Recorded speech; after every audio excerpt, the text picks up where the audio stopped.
A number of years ago I spent an afternoon talking with Rachel Carson.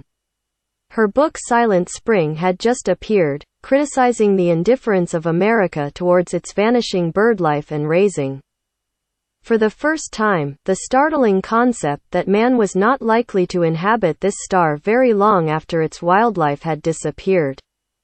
That the destiny of man and animal was closely interrelated was a new notion, and not a very comforting one.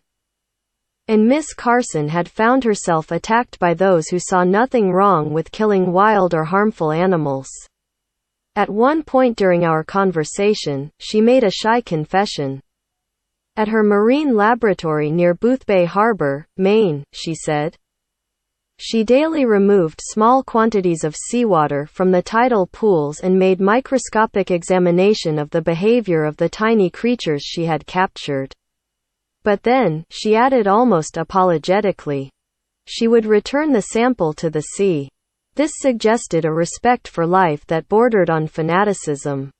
And I couldn't help but remark that failing to return a spoonful of water to the sea was not likely to upset the balance of nature.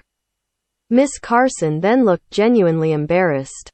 If that surprises you, she said, I hesitate to say what I am going to tell you next. If those little creatures are going to survive, I must return them to the sea at the same tide level from which I took them. That means that often I must set my alarm clock, put on my robe and slippers, and carry the sample back to the sea by flashlight. It's not always a pleasant walk, especially on rainy nights.